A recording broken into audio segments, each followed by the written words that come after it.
Okay. So greetings to all. Myself Shivam Mishra. I welcome you all to a yet exciting episode of SymMeet Season 3. Today we have a very talented personality, Mr. Sanket Mhatre, who is a voiceover artist and has been dubbing for many foreign production films.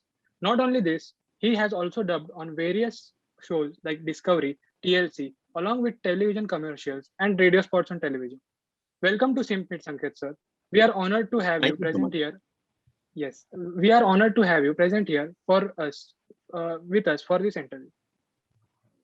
Thank you so much. It's a pleasure. Thanks a lot for inviting. Yes, sir.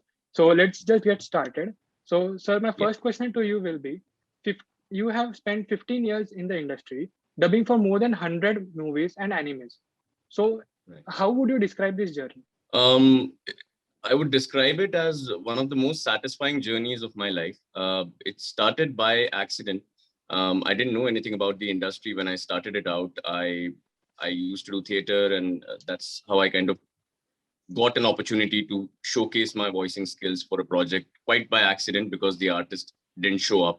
And what began as something that I really liked doing quickly turned into a passion, quickly turned into something that I wanted to do each and every day.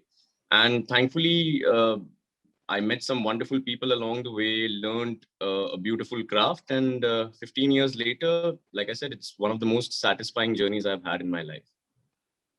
Great, great, sir. Great, sir.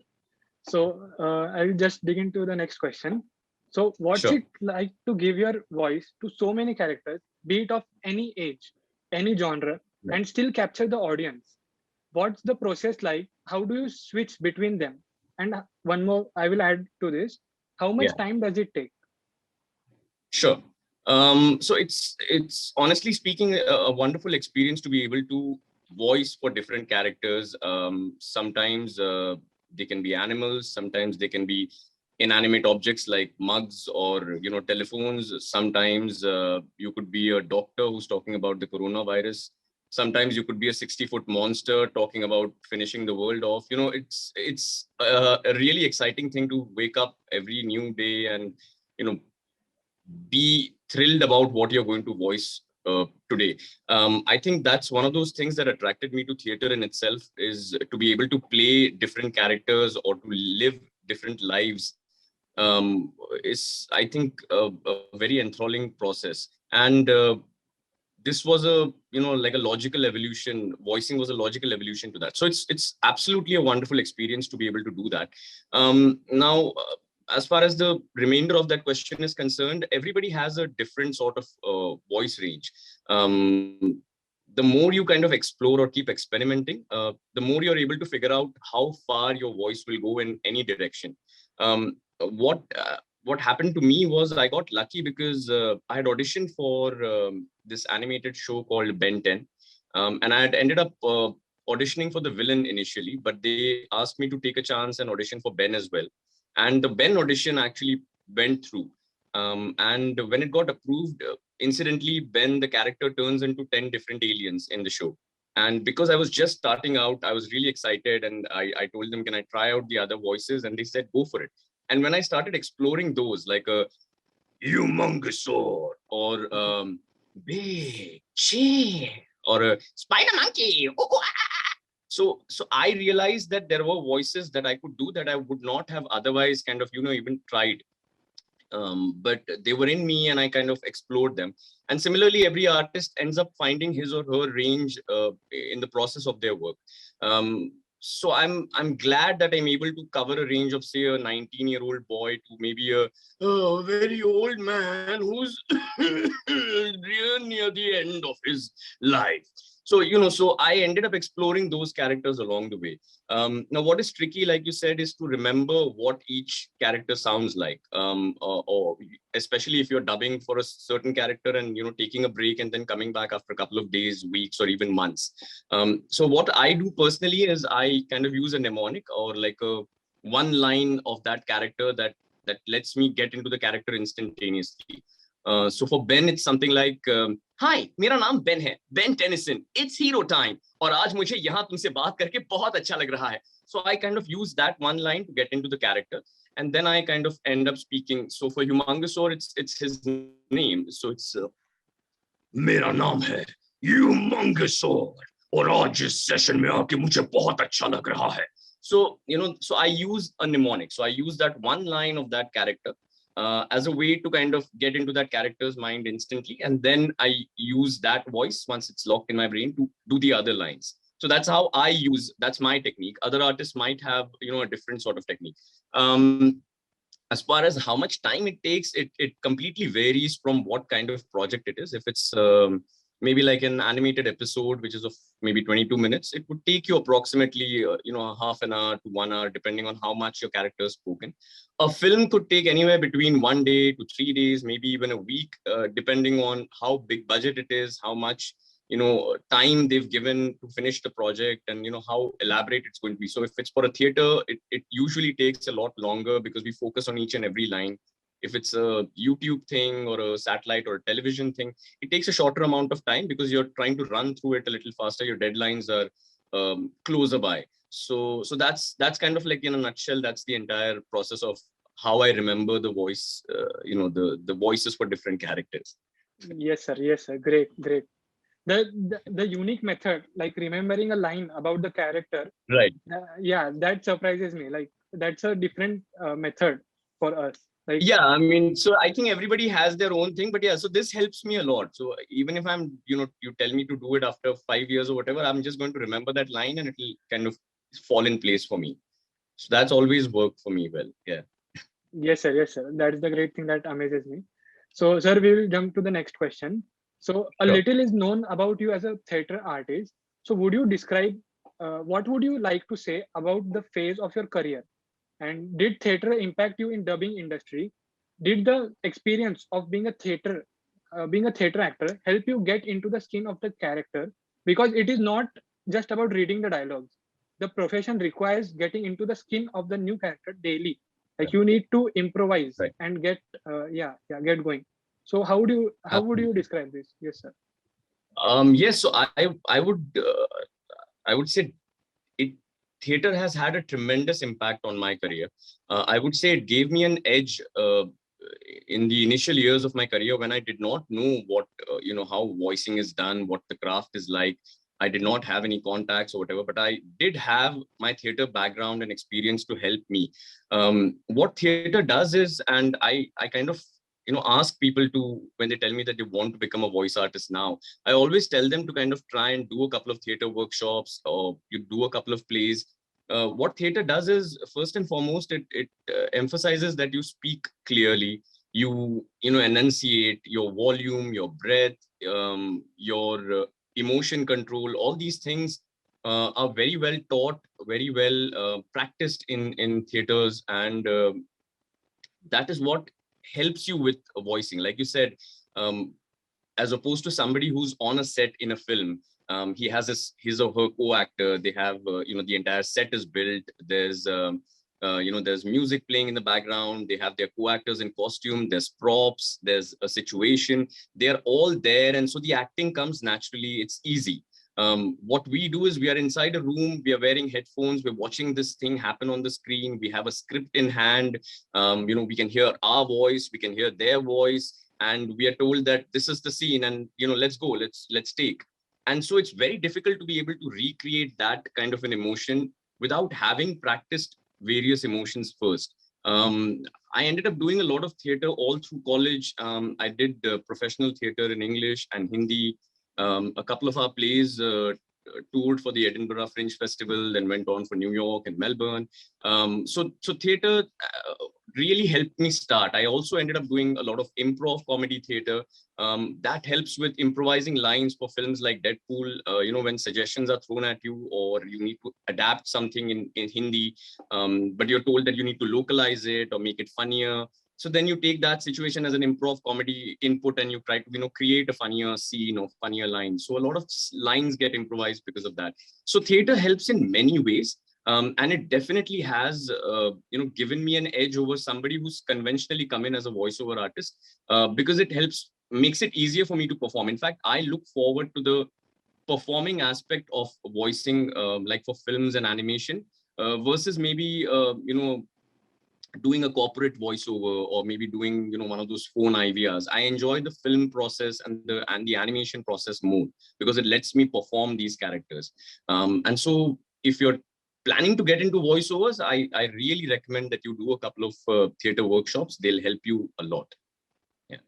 Okay, so theater workshops will help you in knowing what you actually like, and you will explore your. Correct. It'll help Yeah, you yeah. build a base for your voicing career. Absolutely. Okay, okay. Yes, sir, clear. So, sir, next question. So, sir, Sure. we have heard your voice in so many movies, cartoon, animes, or TV shows, and have enjoyed it, but never got to Right. know that it's the same person. So, who is entertaining us? So, do you feel that voice-over artists get less recognition on-screen actors than on-screen actors because people usually don't see them in enact scenes? So I would agree with this point to a degree, but then I would kind of digress, because what happened is, you're right. There have been and there are lots of legendary voiceover artists in the Indian voicing industry, that existed at a time when social media was not around. And it's quite unfortunate, because they are the ones who set the foundation of the voicing industry. Theirs are the shoulders that we stand upon as another generation of voicing artists today. And we are lucky, because social media is around and people try to research when they like a voice, and they find out on the internet who's voiced for a certain project.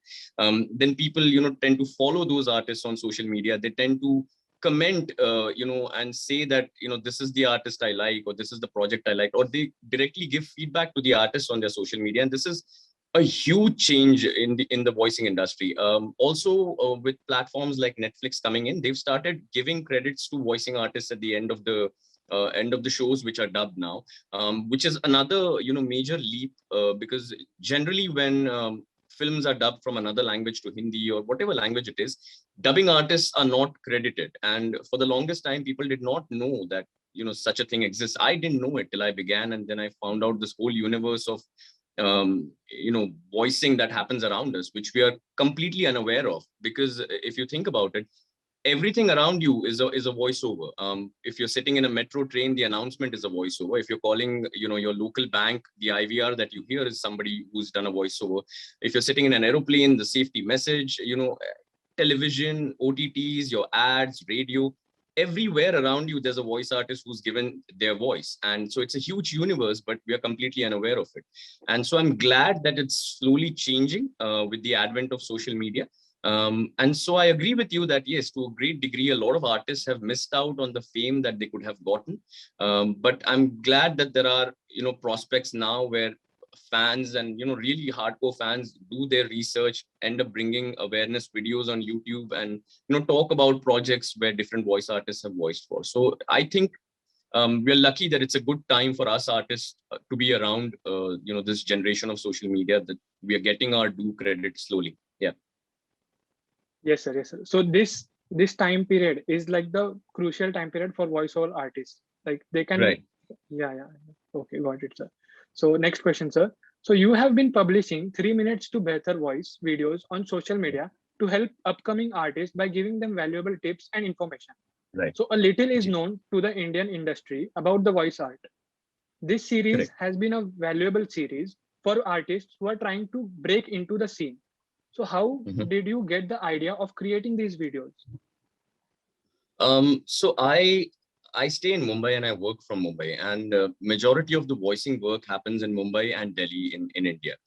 Most of the big studios are here. Most of the companies and vendors work out of these two cities. So, however, that's not the case with an aspiring voice artist. They are available in different corners of the country, and it's not always financially viable for an artist sitting in, say, a Jabalpur or a Patna or an Indore or a Kerala to come to Mumbai or come to Delhi and find voice coaches and get trained, so to say. And I used to get a lot of messages from people who aspired to be voice artists but didn't have maybe the financial resources to do so, or did not have quality studios around them, or did not have quality voice coaches around them. And so I kind of thought about what I could do to change the situation a little bit. And this industry has given me a lot, and I think it was a it was a good way for me to return that goodwill to the next generation maybe of voice artists. And so I started this series with an aim to help out people with the information that I got when I started out and I struggled with for maybe 4 or 5 years initially. And I thought maybe if I put out these videos and tell people what I did, or what helped me, or what exercises I followed, or how I did a certain thing in voicing, like for example the mnemonic pattern that we spoke about, then maybe people will save those 4 or 5 years that I ended up wasting or grinding or whatever, and get there faster to wherever they want to get, and they don't have the financial burden or whatever, and it'll help them out. Or even if it helps out maybe 1 or 2 people, that'll be a great achievement, I thought. And that's how the idea started. And I ended up putting up information about how you could take care of your voice, how you could do certain exercises, how I approach a script, how you be professional with people, even how you can soundproof your own room to make it sound better, and you don't always need to kind of find a studio around you. If it's not available, try and make your room a little more acoustic friendly so you can record in your own house. So those kind of videos then started coming out organically one after the other, and I still kind of try and work on people's questions and make the next set of videos. Yes, sir. I'm sure that a lot of younger generations have got a great help from these videos. Yes, I really hope so. Thank you. yes, sir. So next question, sir. So being so dependent on your voice, sir, do you take any special care for your throat, and what is the process like? So there is no special care that I take. However, I've always been a little averse to very cold things and all. So I generally take it easy. It's not like I don't drink, maybe a cold drink once in a while or a milkshake or whatever, but I don't overdo it. Is all. I mean, you just take care of yourself in moderation of everything, and it sets in. Of course, I try and have warm water once when I wake up, once before I go to bed. I try and do vocal exercises on most days that I can. I try and do breathing exercises when I'm sitting down and I kind of suddenly think of a breathing exercise, and I end up doing it. It takes like a couple of minutes, but it keeps you in good form, doesn't let you get rusted. Avoiding like overtly spicy food, hot food, or cold food, or not overdoing it, I'd say, is the best way. You don't need to stop anything. You don't need to cut off on anything or anything of that sort. Yes, when you're going in for a recording, avoiding dairy products just before the recording helps, because dairy kind of ends up constricting your vocal cords to a degree. So if you're going in for a recording, maybe try avoiding it on that day. Other than that, everything is good. Just take care of your voice like you would. I mean, don't overdo anything. If you feel your voice is getting strained, don't shout. Sometimes people assume that shouting is very harmful, but more harmful than shouting is whispering. That puts even more strain on your voice. So what, like I said, don't go over shouting, don't go under whispering, just in moderation. But whatever you do, don't smoke. This is a huge myth that's propagated, and people assume that when you smoke, especially males tend to get a heavier or a more bass voice.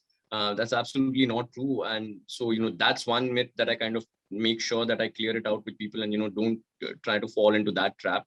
There are a lot of exercises that you can try and do to kind of improve your bass range of voice. And that's the only thing that I do. I mean, just enjoy yourself, but don't go overboard. That's all it is. Yes, sir. And not only, sir, voice artists, but normal people should also start taking care of their throats.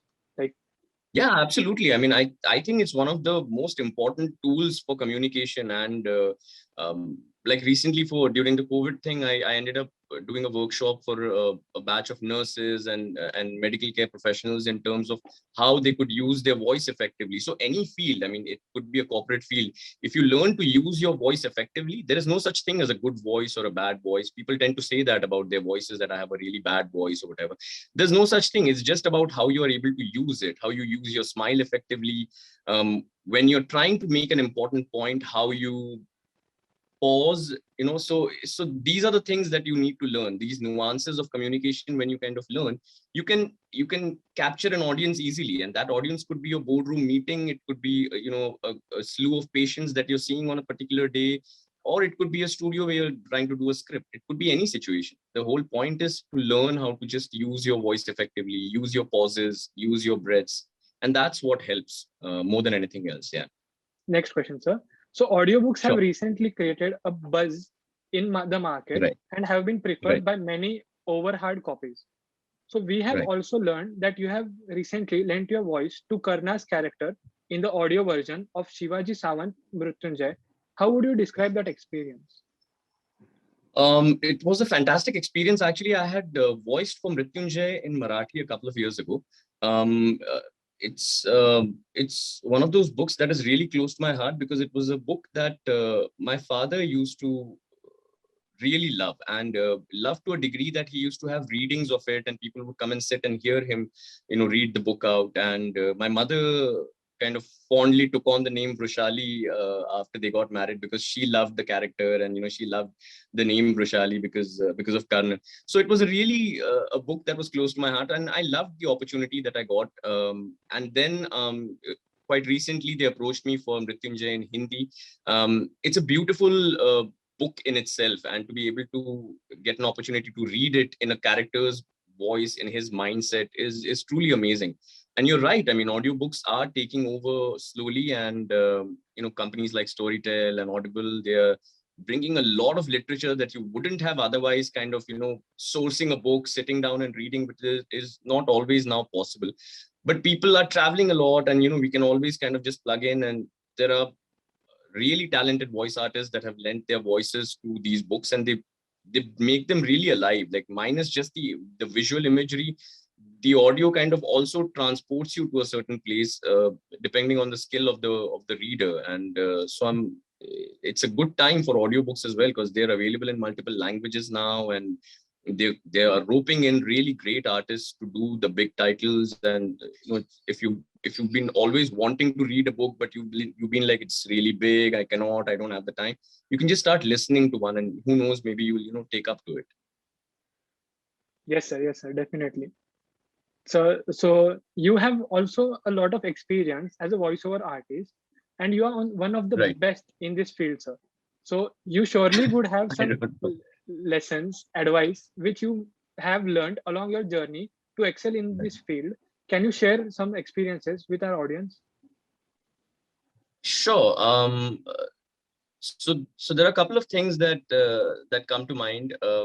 The first one is, if you want to be a voice artist, and it could be in any language. I mean, it could be Tamil, Telugu, Bengali, Hindi, Marathi, English, whatever language you choose. You need to be really proficient in that language. You need to be really on point with the pronunciations. You need to understand how the language flows. You need to be able to read it quickly. You need to be able to read it if it's written in English, like a Roman language. So sometimes what happens is, Hindi typing is not done in Hindi. It's written as English words. And regardless of that, whatever's presented to you, you need to be able to immediately pick it up, start reading the words in a flow, know where to pause. And so the language is the base of all voiceovers. If your pronunciations are clear, if you're able to emphasize on the right words, then that kind of leaves an impact with the listener. And if the language is weak, then there's always a doubt that you'll be called again for a project. So whoever is aspiring to be a voice artist, I'd say focus on the one language or two languages that you're, you know, going to work in. That's one of the main things that I would say. And the other thing is, this lesson that I kind of, personally got was, like I said, there's no good voice or bad voice, and everybody doesn't need to sound like Amitabh Bachchan. It makes the project dull if everybody sounds the same. Your voice is special. You need to be able to use your modulations, your ups and downs, to be able to fit the character that you're voicing for. And so never consider your voice as bad in any sense. Just learn how to be able to use it better. And the last thing that I would like to emphasize on is, there will be rejections. I was, this incident where I was voicing for the hero of a film, one of the first films that I was doing voice on as a hero. I was called out and said that, it was said that, we're sorry, we cannot continue because your voice is sounding like a television commercial in this.